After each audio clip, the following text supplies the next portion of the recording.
Estão gravando. Bom dia, todo mundo. O AS de vocês é hoje à tarde, lembrando que é só condução de save e transpiração que vai cair. É um capítulo só do livro. Não está difícil, está bem de boa. Eu vou tirar a dúvida que vocês tinham falado, mas hoje, como a gente já fez a aula, a gente já corrigiu, a gente já fez, tem lista de exercícios para vocês, a aula hoje não vai ser de revisão. Só vou tirar essas dúvidas rapidinho. A gente hoje vai falar sobre hormônio vegetal, tá? Então, assim, se vocês tiverem dúvida em alguma daquelas questões, pode me mandar por fora depois também, antes do AS, que eu respondo, não tem problema não. Mas deixa eu primeiro responder a... Foi a Ana Clara que perguntou do anel de Malpighi, não foi primeiro? Sim, foi eu, sim. Deixa eu te mostrar. Aí. Olha só. Tem duas diferenças aqui no anel de Malpighi, né? Só vou explicar primeiro do caule, porque aí o do galho vem depois. Ó. Quando você faz um corte em anel, você está tirando o floema, né? Então, pensa, a água e sais minerais que estavam no solo conseguem subir sim pelo xilema, tranquilo. Mas tudo aquilo que era produzido em cima, né? Os produtos da fotossíntese, ao descer, eles não conseguem passar, porque aquele é como se o tubo tivesse sido interrompido. E aí você tem um acúmulo de seiva elaborada no local do corte. Então não vai conseguir chegar açúcares para as raízes. Então, se não tiver açúcar, a raiz vai acabar morrendo, porque não vai ter como ela ter aquela matéria-prima, né, matéria orgânica original, para que ela consiga fazer respiração celular, os processos dela, por exemplo. Então, se for interrompida aqui, a glicose fica acumulada. Então, a árvore vai acabar morrendo. Mas no caso de quando é num galho, você fez o anel de Malpighi aqui no galho, tudo que foi produzido aqui de açúcar vai ficar retido nesse galho, porque não vai conseguir passar aqui para o caule principal. Então, a planta ela não vai morrer, porque ela não tem somente um galho. Ela tem produção de floema em várias outras partes dela, que vão circulando aqui. Só que eles não conseguem nem entrar no galho, e nem o floema que foi produzido aqui consegue sair do galho, por conta desse anel de Malpighi. E aí vai ter um acúmulo de açúcares no galho, principalmente nos frutos, que vão ficar maiores e mais doces por conta desse acúmulo de açúcar. Mas aí a árvore não morre, não. Foi, Ana Clara? Entendi, obrigada. Nada. E o Enzo tinha perguntado aqui do teoria de Dixon. Tem três coisas que explicam como que a água e os sais minerais sobem. Que é... Ui, perdão. Hoje eu dormi mal. Que é a pressão positiva de raiz. Lembra que o transporte ativo, primeiro, deixa eu mostrar aqui, por transporte ativo e diferença de concentração, vai entrando muitos íons, né, muitos solutos na raiz. E aí a água acaba entrando junto para diluir. Você gera um fluxo. Só que a pressão positiva de raiz não explica como é que a água chega até aqui em cima. Ela explica a subida até menos de 1 metro, sabe? Às vezes meio metro. Outra coisa que está influenciando é a capilaridade. Lembra que existem duas propriedades da água: a coesão entre as moléculas de água por ligações de hidrogênio, ou seja, uma molécula de água está grudadinha com outra, e a adesão dessa molécula de água com outras moléculas que também são polares, que é, por exemplo, aqui a parede do vaso condutor. Quando você bota um canudo dentro de um copo com água, a água acaba subindo um pouco no canudo. Essa é a propriedade da capilaridade. A água interage com a parede do canudo e uma molécula de água acaba sendo puxada. Quando ela é puxada, até porque você tem o canudo exerce uma força de sucção, né, na água. Quando a água é puxada, uma molécula de água, ela puxa todas as outras que estavam juntas a ela por conta da coesão. Então, uma molécula vai com a outra. Então, isso sobe mais um pouquinho. Novamente, a capilaridade não explica mais de 1 metro de altura.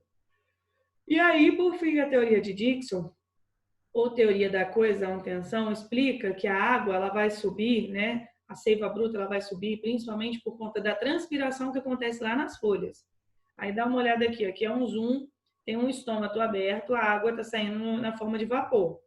Quando uma molécula de água sai, lembra da coesão, uma puxa a outra, então acaba puxando outra.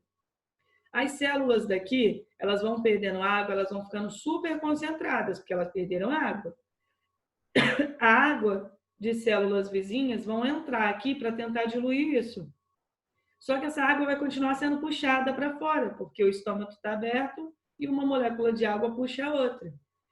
Com isso, essa outra célula aqui também ficou super concentrada, que foi a que acabou de perder água. E aí, quem é que vai substituir aquela água perdida dela? A água que estava presente lá no xilema. Então, na verdade, é um que puxa o outro. Uma molécula de água que saiu na forma de vapor puxa as outras moléculas, que vai puxando e vai puxando. Então, isso daí é por conta da transpiração. Nesse slide aqui está explicando. Eu coloquei os slides no Escola Web, tá? Ó, folha perde água.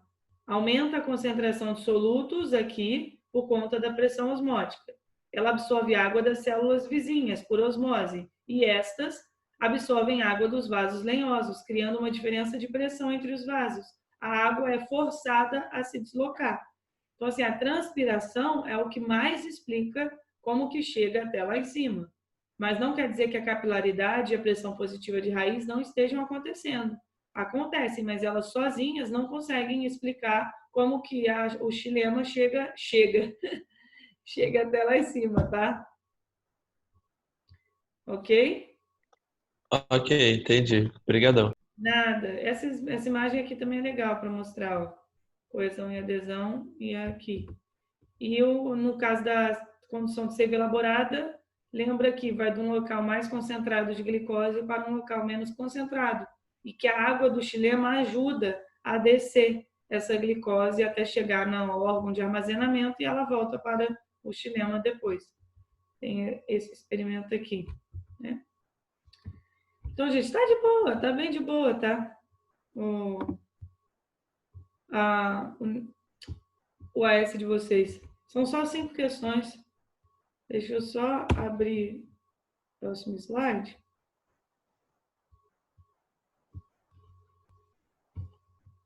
O que vocês acharam das palestras? Eu só pude assistir uma. Bem legais. Quais vocês gostaram mais?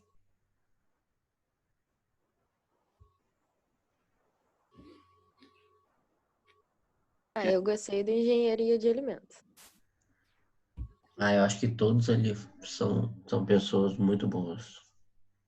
Queria ter visto.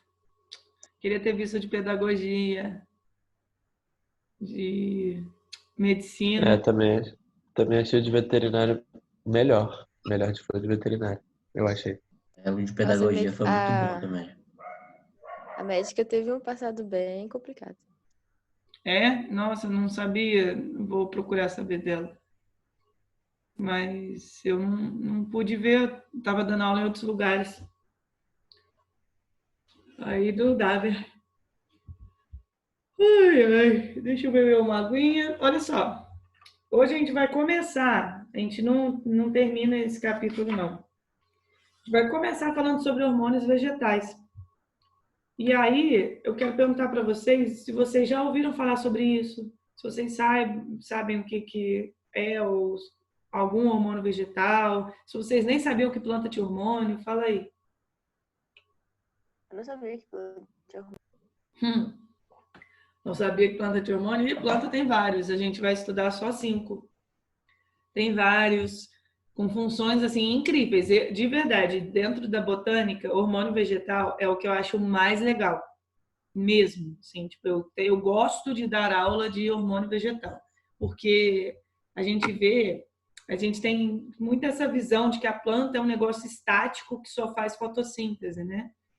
Mas a planta é um ser vivo altamente complexo e muito inteligente. E depois, ainda mais depois que eu li o livro lá da Vida Secreta das Árvores, eu tenho até pena de comer planta, de coração. Já tenho pena de comer animal, né? Devo parar. Mas, nossa, até a planta, cuidar das minhas plantinhas, quando eu vejo que uma planta está morrendo, eu fico pensando no sofrimento dela. Ai. Então, galera, olha só. Hormônios vegetais são chamados de fito-hormônios também. São substâncias químicas que vocês vão ver que elas exercem várias funções, assim como os hormônios no nosso corpo. Nós produzimos hormônios que são mensageiros químicos, né? Eles são produzidos em um lugar e aí vão atuar em outro. Ou eles estimulam outras glândulas a produzirem seus hormônios, no nosso caso. No caso das plantas, a maioria dos hormônios vão ser conduzidos pelo floema ou xilema, mas você também tem um hormônio na forma de gás que passa de uma célula para outra. Esses hormônios, a galera quando descobriu, usa bastante para induzir floração, induzir produção de frutos sem semente, ajudar a planta a produzir raízes, a crescer. Tem até um experimento para fazer a planta crescer toda encurvadinha, utilizando hormônios. Então, vou colocar aqui para vocês, esses slides eu vou colocar na aula no Escola Web também, tá?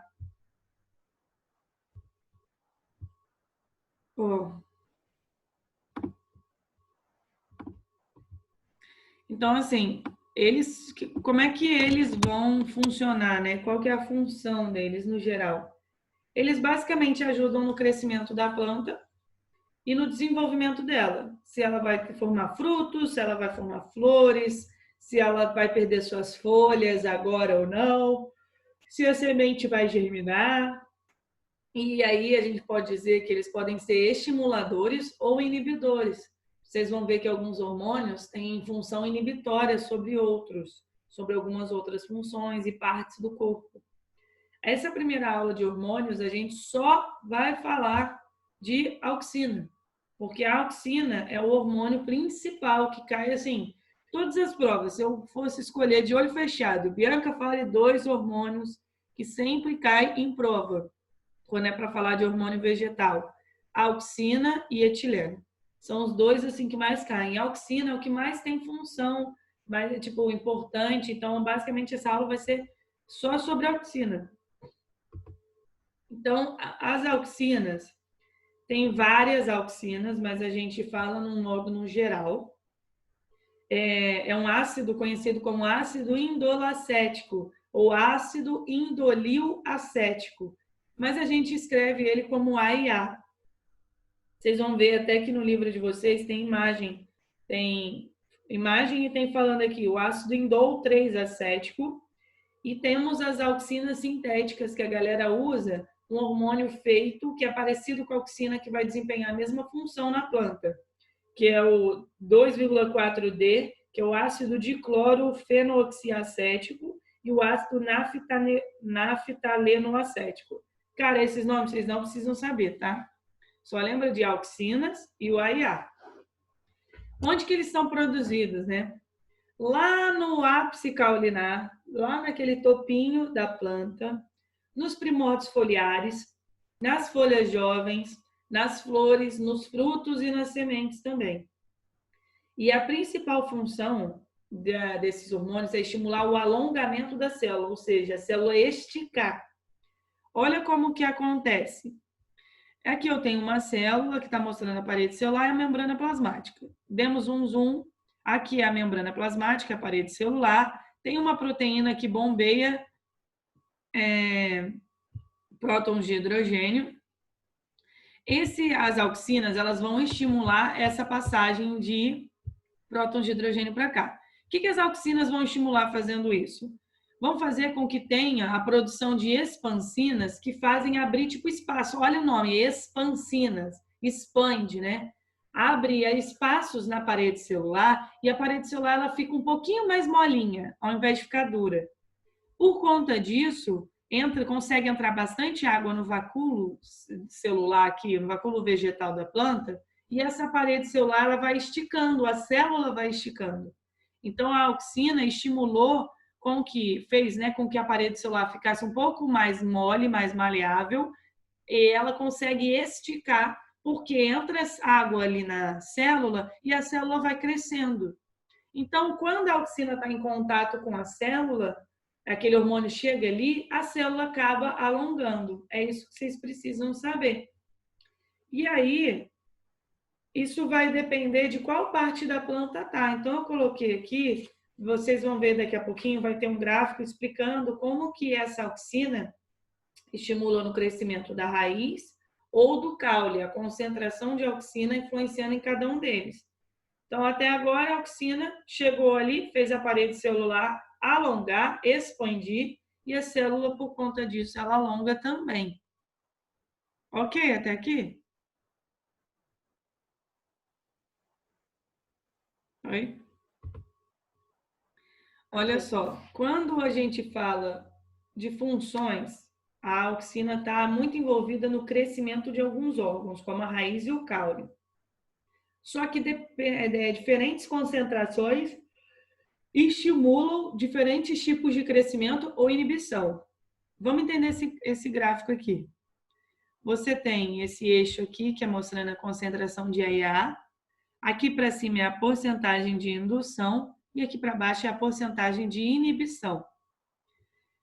Uma pouca concentração de IA, olha só, aqui seria uma menor concentração de IA, estimula super o crescimento da raiz. É o que a gente considera da concentração ótima para o crescimento da raiz. Mas nessa concentração aqui, o caule ainda nem foi estimulado, para ele não fez nem cosquinha. Agora vamos aumentando a concentração. Quando você chega aqui, que é na concentração ótima, olha o crescimento, né, a indução de crescimento do caule. Então, uma alta concentração de AIA estimula o crescimento do caule. Mas, em contrapartida, essa alta concentração faz o que com a raiz, galera? Olha o gráfico. Olha a curva da raiz. Essa alta concentração de AIA estimula ou inibe a raiz? Inibe. Inibe, né? Ó, olha aqui para baixo, inibe.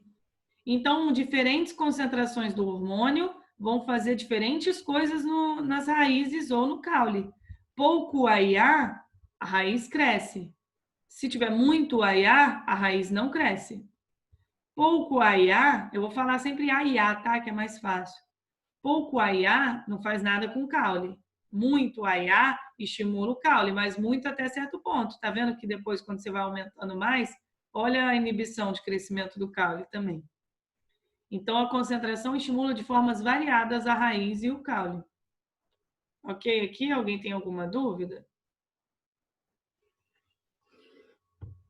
Então, vamos. Outra coisa que a auxina faz. A auxina, ela estimula a abscisão foliar. O que é a abscisão foliar? É a queda das folhas. Mas ela só vai cair quando você tiver baixa concentração de auxina na folha. Com o passar do tempo, tem algumas plantas que perdem suas folhas, né? Em estações. Até porque seria muito ruim para ela manter a folha, o metabolismo alto, sendo que no inverno a incidência de luz é menor e tal. E em alguns locais onde neva, essas folhas poderiam ser machucadas com o acúmulo de neve e aí abrir tipo feridas que micro-organismos poderiam entrar e matar a planta. Então, para a planta, dependendo da árvore, tem árvore que não perde suas folhas, né? Mas quer dizer, em algum momento ela troca, mas dependendo da árvore, se ela for para trocar as folhas e tal, o que vai acontecer? Você vai ter uma menor concentração desse hormônio na folha comparado com o caule. Então, a auxina, junto com outro hormônio chamado etileno, que eu vou falar dele daqui a pouco, quer dizer, na próxima aula, quando tem baixa concentração de auxina comparado com caule, a folha acaba caindo. Então, a abscisão foliar é a mesma coisa que queda de folhas. Então, quando você tem pouca concentração do AIA na folha comparado com o caule, a folha acaba caindo. Isso juntamente com outro hormônio chamado etileno. E aí, quando eu falar do etileno, eu falo do processo completo. Então, ela vai até perdendo a cor, né? A clorofila ela vai sendo quebrada, ela vai ficando mais amarelada também. Outra coisa que as auxinas estimulam, crescimento de flor. Lembra que eu falei que as sementes têm auxina? Então, quando teve a fecundação,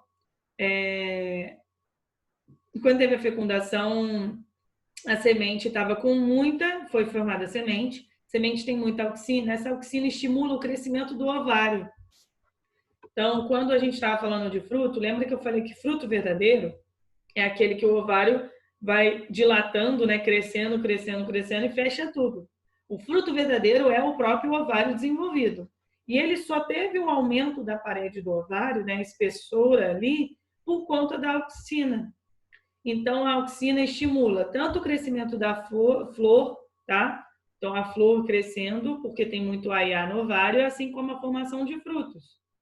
E no caso de alguns produtores, eles podem utilizar a auxina para fazer a partenocarpia. Vocês lembram o que é isso? Fruto partenocárpico?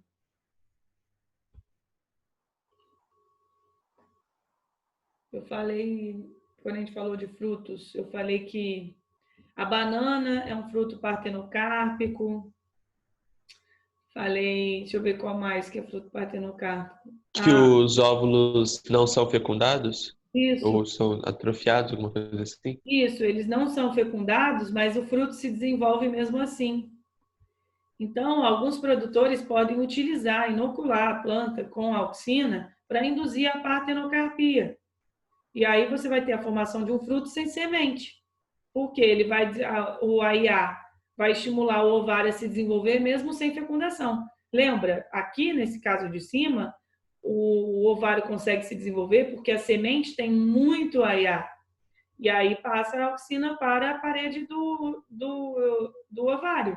E aí ele começa a crescer, distender e fica grande. Se você não tem semente aqui, ele não iria crescer. Então, se você aplicar AIA, né, alguns produtores fazem isso, você tem a formação do fruto sem semente. Então, às vezes, melancia, uva Thompson, pode ser por conta de AIA. Tem alguns outros hormônios que estimulam isso também, mas pode ser por conta disso. Outra função da auxina. Então, a gente já viu que estimula o crescimento de raiz e caule, estimula a formação de frutos, frutos partenocárpicos, estimula a queda das folhas e também ela tem a função da dominância apical. O que acontece? Quando você tem uma planta que o ápice dela, aquele topinho do caule não foi cortado, lembra que aqui em cima tem muita produção da auxina.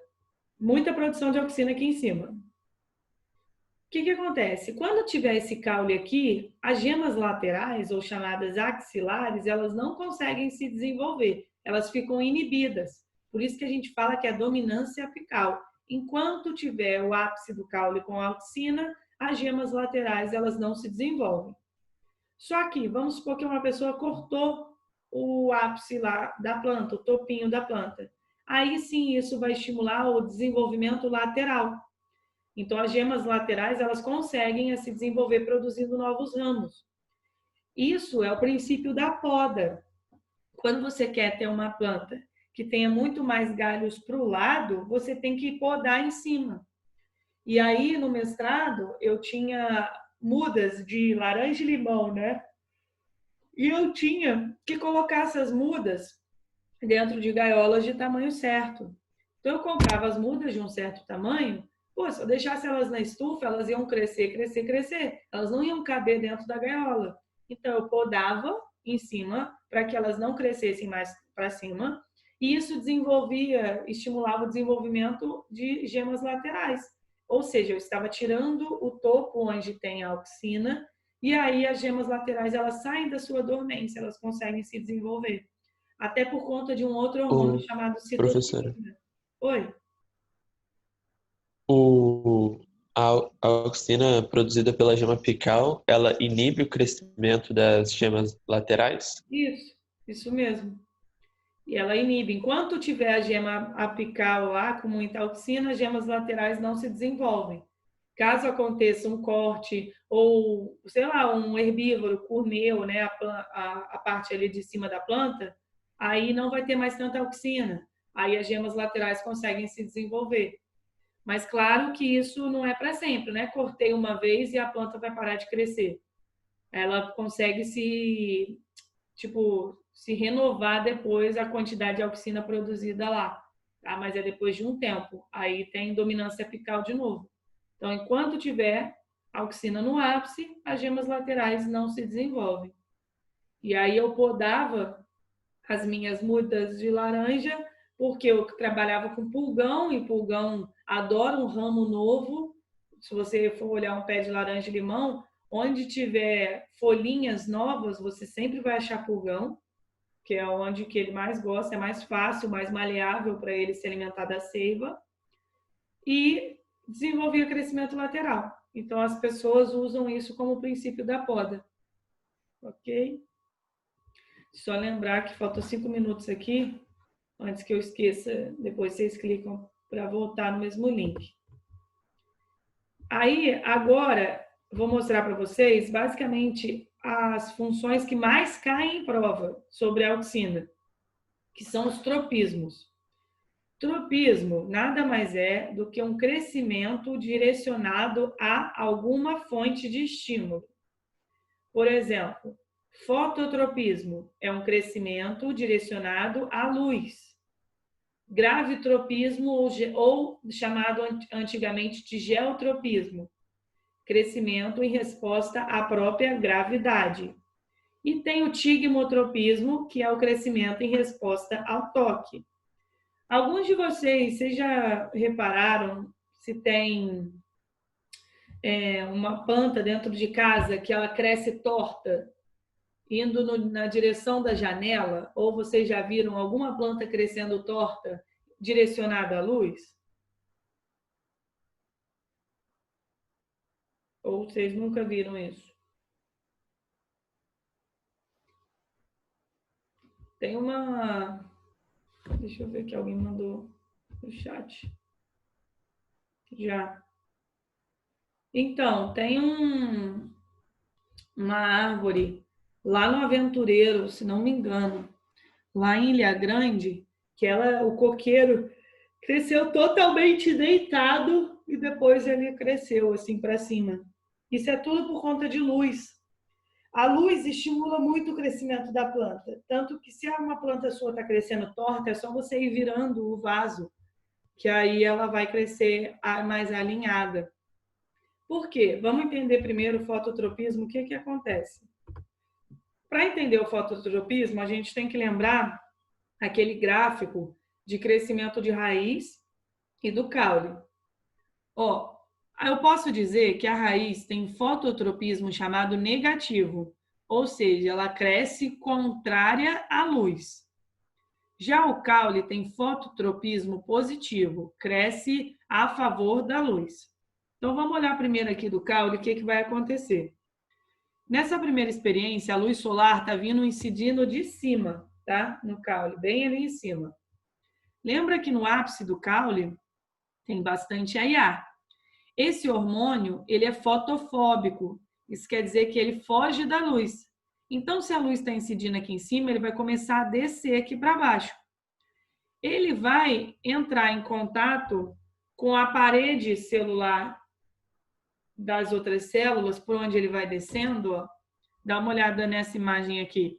O AIA, ele vai descendo, ele vai entrando em contato com as células aqui do caule e lembra a função, que é de alongamento celular. No caule, grande concentração de AIA estimula o alongamento da célula. Então, o AIA vai descendo aqui, quando ele entra em contato com essas células do caule, essas células vão alongar e a planta vai crescer para cima. Então, a luz incidindo de cima faz ele descer e estimula o crescimento da planta para cima. Crescimento na vertical certinho. Só que assim, quando essa luz incide lateralmente, olha, ela vai estar batendo aqui, de lado. Novamente, esse hormônio, ele é fotofóbico. Então, ele vai fugir para o outro lado, onde não está batendo luz. Se você for comparar esse lado aqui, tem uma maior concentração do hormônio do que esse daqui. Aí vocês vão lembrar do gráfico. Grande concentração da auxina no caule estimula o quê? Ou inibe? Lembra do gráfico? Estimula o crescimento. Estimula o crescimento. Então, aquelas células que estão em contato com muito hormônio, elas vão alongar. Em contrapartida, as outras células aqui do lado, que estavam com quase nada hormônio, lembra? Pouca concentração de AIA não faz nada no caule. Então, aquelas células que estavam com pouco AIA, elas não crescem. Então, por conta disso, se esse lado aqui esticou e o outro não, olha como que vai ficar. Vai ficar tortinho. Eu vou finalizar aqui, vocês voltam no mesmo link, que aí eu explico, continuo explicando essa parte, tá? Professora, AIA são fotofóbicos? Isso, fotofóbico, tem medo de luz, foge da luz.